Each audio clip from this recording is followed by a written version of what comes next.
Chapter 4, Part 1. I'm going to divide this chapter up into two parts because there are two distinct sections, and I think it will be easier for you to keep the details straight if we cover them a little bit at a time. So for this first part, it opens again in Gatsby's yard. It's a Sunday morning. People are still leaving the party, still drinking a little bit, trying to get themselves home, still spreading rumors about who Gatsby might be. He's a bootlegger. One time he killed a man. A bootlegger is somebody who sold alcohol illegally during the Prohibition. It's in July of 1922, and Nick says that during the summer, he started writing down all the names of the people who came to Gatsby's party. And so for the next couple of pages here, it literally is just a list of names. He has two paragraphs here, this one and this one, of names of people from East Egg. So these are all old money people. And you will notice that a lot of the names that are listed here are English in origin or French or German. Down here we have a list of West Egg names, and these names tend to be more Irish, Italian, Polish. So this is just another way of showing not only the fact that every kind of person came to Gatsby's parties, regardless of whether they were new or old money, but that it does represent the different categories of immigrants who came to this country at different time periods. There is one new character introduced here, very briefly, but this character will come back again later. His name is Klipspringer, and he is at Gatsby's house for so long, like weeks apparently, or maybe even months, that he comes to be known as the boarder, like he literally is part of the house. Nick goes on to mention that there's a lot of other theater people who are frequently at these parties, and then he just ends this by saying these are the people who came to Gatsby's house. So the main thing you need to keep in mind here is that it's just a representation, really, of the population in America during this time. The next scene is going to be one morning late in July when Gatsby and Nick drive in to Manhattan together. Gatsby pulls up in Nick's driveway in this beautiful car. Nick has only been to two of Gatsby's parties by this point, and he has gone with him into the hydroplane at some point, and he's also been to the beach a couple times with Gatsby. And Gatsby says, "Good morning, old sport. You're having lunch with me today, and I thought we'd ride up together." He's balancing himself on the dashboard of his car with that resourcefulness of movement that is so peculiarly American. I thought this was an interesting description. An American movement has an absence of lifting work or rigid sitting in youth, and even more, a formless grace from our nervous, sporadic games. This quality was continually breaking through his punctilious manner, which means to be very proper and precise, in the shape of restlessness. So we're getting a hint here that Gatsby has two sides to him. We're not really sure who the real Gatsby is. He seems very proper, and yet he also seems very uncomfortable. So then we have a description of the car, which is a rich cream color. It has bright, shiny nickel, beautiful, shiny glass. There's all sorts of boxes and things to put things in, and then many layers of glass all around that are sparkling, and then there's a green leather interior, and they go to town in this beautiful car. What's ironic here is that even though Nick has spent time with Gatsby and talked with him, he says about 6 times, he finds that Gatsby has very little to say. So here they're riding together into the city, and he has to talk to him, and he's not really sure what he should say to him. They kind of have these brief conversations where Gatsby starts a sentence and doesn't finish it. He's hitting his knee with his caramel-colored suit. So again, just another color reference. We have caramel, we have cream, we have shiny silver, we have green. All kind of seems like money color, gold and green. Then Gatsby just blurts out, "Look here, old sport, what's your opinion of me anyhow?" That's incredibly awkward. Can you imagine somebody asking you that question? Nick tries to evade it, which means to avoid saying something direct. And he just sort of says odd, oh, I'm sure he was saying things like, oh, you're fine. I'm just getting to know you, or things like that. And then Gatsby says, well, I'm going to tell you something about my life. He doesn't want him to get the wrong idea from the stories that he hears. So Gatsby knows that there are people spreading rumors about him, and that surely Nick has heard some of those rumors. Then Gatsby says, I'll tell you the God's truth. Right away, as a reader, I'm suspicious that that's not what we're going to hear at all. And then Gatsby says, I am the son of some wealthy people in the Middle West, all dead now. I was brought up in America, but educated at Oxford because all my ancestors had been educated there for many years. It is a family tradition. My reaction is, no way. Is that true? The whole family's in the Midwest, but they all went to Oxford. That does seem strange to me. He looked at me sideways, and I knew why Jordan Baker had believed he was lying. He hurried the phrase, educated at Oxford. So clearly he's just, and this reads even like it's just a made-up script of, here's my background sort of thing. And Nick is now wondering, maybe there is something sinister about him after all. And so, being suspicious, Nick says, what part of the Middle West? And Gatsby says, San Francisco. So clearly, Gatsby does not even know what cities are in the Midwest to be able to keep up this lie. Then Gatsby says, my family all died, and I came into a good deal of money. It seems awfully fortunate, doesn't it? And then Nick says, for a moment, I suspected that he was pulling my leg, but a glance at him convinced me otherwise. So he must be looking, genuinely sad about the fact that his whole family died. Then Gatsby says, after that, I lived like a young Raja in all the capitals of Europe, Paris, Venice, Rome, collecting jewels, chiefly rubies, hunting big games, painting a little. So this is a romanticized version of the Lost Generation. The Lost Generation were people like F. Scott Fitzgerald and people like the characters in this book, like Nick and Gatsby, who would have come of age during World War I. And when they came home from the war, they didn't feel like they belonged anywhere. They didn't really know how to enter adult life. In fact, we see that with Nick as he's, leaving his Midwest home and going to New York and trying to make it in the bond business, which he's had no experience with at all. The Lost Generation also refers to a group of writers. F. Scott Fitzgerald was part of these writers who felt disillusioned after the war, who went to Europe, and they frequently were in Paris, and that's where they spent their time writing these books about how disillusioned people felt.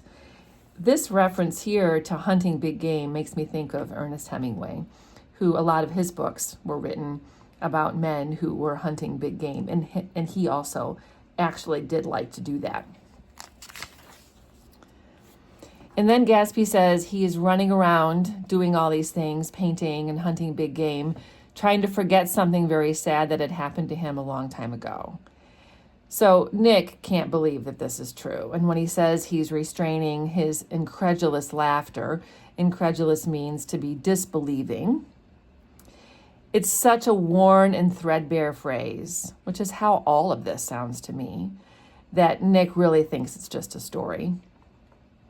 And then he says, then came the war, old sport. It was a great relief, and I tried very hard to die, but I seemed to bear an enchanted life. And I wrote, oh, please. He's just so into himself. I accepted a commission as first lieutenant when it began. In the Argonne Forest, I took 2 machine gun detachments so far forward that there was a half-mile gap on either side of us where the infantry couldn't advance. So he goes on to talk about what an amazing lieutenant he was and how after that he was promoted to a major and every Allied government gave him a decoration, even Montenegro, little Montenegro down on the Adriatic Sea. Nick just, again, my incredulity, he cannot believe this.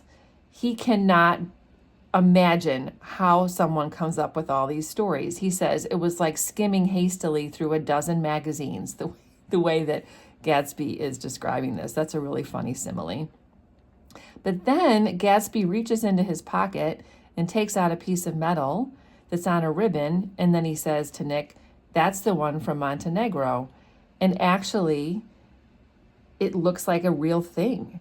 And Nick reads that it says Ordere de Danio, Montenegro, and then Gatsby says, "Turn it over." And on the back it says, "Major J. Gatsby for valor extraordinary." And then he also pulls out, Gatsby does, a picture of him at Oxford. So he has proof. Gatsby has told this ridiculous sounding story, but he has an actual little medal from Montenegro, and he has an actual picture of himself at Oxford. So that seems to be all it takes for Nick to believe him. He says to himself, then it was all true. And he imagines Gatsby skinning tigers and, collecting rubies and doing all these things. Then Gatsby says, "I'm going to make a big request of you today. So I thought you ought to know something about me. I didn't want you to think I was just nobody. You see, I usually find myself among strangers because I drift here and there, trying to forget the sad thing that happened to me." So weird. What is the sad thing? What is he going to ask Nick to do? So puzzling. And then Nick obviously wants to know, and Gatsby says, "I happen to find out that you're having tea with Miss Baker." And Nick is like, "Okay, yes." Apparently he's planning to have tea with Miss Baker later in the day. And so he says to Gatsby, "Are you in love with Miss Baker?" And he says, "No, but Miss Baker has kindly consented to speak to you about this matter." So this could be on a quiz question. Definitely the little medal, the picture from Oxford, the fact that Gatsby is telling Nick these stories because he wants to ask him a favor of some sort. But Miss Baker's going to tell him what the favor is. And Nick's reaction to all of this is that he's annoyed. He doesn't understand why Gatsby just can't ask him himself, which is reasonable. As they come into the city, Nick notices that Gatsby is becoming more and more correct. I just was curious why that might be. We don't have to have an answer to this. They cross over the Valley of Ashes. Remember, that's where Myrtle and George Wilson live. And Nick actually sees Mrs. Wilson straining at the garage pump with panting vitality as we went by, which is just a really vivid description. This is a great simile. With fenders spread like wings, we scattered light through half Astoria, only half, for as we twisted among the pillars of the elevators, I heard the familiar jug spat of a motorcycle, and a frantic policeman rode alongside. So this is an important little scene. They're going really fast, and a policeman chases them, probably because they're speeding. And Gatsby calls out to the policeman, "All right, old sport," and he slows down. Then Gatsby takes a white card from his wallet and waves it before the policeman's eyes, and the policeman immediately changes his behavior. He says, "Right you are. I'll know you next time, Mr. Gatsby. Excuse me." So what is this little white card? We're getting a bunch of hints here about what it is Gatsby does, and they're going to just keep building throughout this chapter. So he's getting special treatment from the police. Nick says, "What was that? The picture of Oxford?" No, it's something else. And all Gatsby says was, "I was able to do the commissioner a favor once, and he sends me a Christmas card every year." Sort of is kind of what implying that was a Christmas card. Don't really know. There's a reference here to crossing the river and all the beautiful white heaps of water and sugar lumps, with a wish out of non-olfactory money. So that's a strange word, non-olfactory. Olfactory is reference to something that smells. So this would be like legal money. They're talking about money that has been made legally. When they say non-olfactory money, it means like it doesn't smell of corruption. And he talks about seeing New York City from Queensboro Bridge and how it's such a beautiful view. It always makes you feel like there's a promise of all kinds of mystery and beauty in the world. that it's all there for you in New York. Then, this is an interesting contrast. A hearse comes by with a dead man in it, followed by 2 carriages with the drawn blinds, and then more carriages, cars basically, for all the people going to the funeral. We have a very racist description here. It says, as we crossed Blackwell's Island, a limousine passed us, driven by a white chauffeur in which sat 3 modish Negroes, 2 bucks and a girl. So describing the two black men as bucks is obviously an animal reference. They laughed aloud as the yolks of their eyeballs rolled towards us in haughty rivalry. So this is a great just depiction of the fact that the white people in Fitzgerald's time were still extremely racist. Anything can happen now that we've slid over this bridge, Nick thinks. Anything at all, even Gatsby could happen. So just this reinforces the fact that Gatsby is a bit of a fiction. He's a made-up person in the way that he presents himself. Then they go in for lunch. So there's a gap in time here. You know, it's lunchtime in a well-fanned 42nd Street cellar. I met Gatsby for lunch. So Nick must have gone into the office, and then he's going out to meet Gatsby at lunchtime. And they go into this restaurant, and they meet Mr. Wolfsheim. Mr. Wolfsheim is quite the character. He has a small, flat-nosed Jew. He has a large head. He has hair coming out of his nose. He has little tiny eyes that are hard to see. And he tells a story. He says, I handed the money to Catspaw, and I said, all right, Catspaw, don't pay him a penny till he shuts his mouth. And he shut it then and there. This guy is a gangster. He's a mobster. He is actually based on a real person. There was a Jewish mafia leader named Arnold Rothstein, and this character of Mr. Wolfsheim is based on that real person. So they're having lunch. They get strong drinks. Mr. Wolfsheim says he likes the restaurant they're in, but he likes the restaurant across the street better. And the restaurant across the street is called the Old Metropole. And Mr. Wolfsheim tells a story about how many people have died in the Old Metropole, and that they shot Rosie Rosenthal there, and that he had been at a dinner with Rosie Rosenthal when they were getting up to leave, and Rosie Rosenthal was called outside, and when he went outside, he was shot. This is actually also based on a real person, someone named Herman Rosenthal, who was a bookie. He was somebody who was a gambler, and he was caught by the police, and the police and 4, I think, gang members did in fact kill him outside of a restaurant in New York City. So this is referring to that real situation. And then there's a reference to the 4 of them who had killed Rosie Rosenthal, which is referring to Herman Rosenthal, were electrocuted. 5 with Becker is what Wolfsheim says. And then Wolfsheim says to Nick, I understand you're looking for a business connection, which he means connection. He talks funny. And Gatsby says, oh, no, this isn't the man. So they definitely have like secrets. They're trying to get people into business connections. No, Mr. Wolfsheim seemed disappointed. This is just a friend, Gatsby says. I told you we'd talk about that some other time. I beg your pardon, said Mr. Wolfsheim. I had a wrong man. They have a hash for lunch. I'm not sure if you know what a hash is, but this was a common kind of food in the 1920s, and beyond that time too.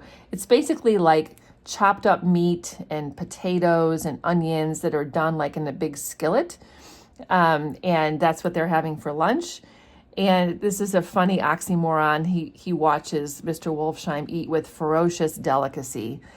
His eyes, meanwhile, moving very slowly all around the room. He completed the arc by turning to inspect the people directly behind. I think that except for my presence, he would have taken one short glance beneath our own table. Then Gatsby leans towards Nick and he says, look here, I'm afraid I made you a little angry this morning in the car. Nick was angry in the car, and he does admit to Gatsby. He says, I don't like mysteries, and I don't understand why you won't come out frankly and tell me what you want. Why has it all got to come through Miss Baker? And Gatsby says, oh, it's nothing underhand. Miss Baker's a great sportswoman, you know, and she'd never do anything that wasn't all right, which of course we know is not true. This is a great example of dramatic irony, honestly. We know, because Nick has already shared with us, that she has cheated.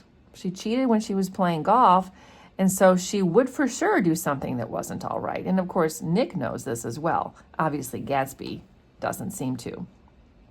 Suddenly, Gatsby looks at his watch, jumps up, and hurries from the room, leaving Mr. Wolfsheim and Nick alone.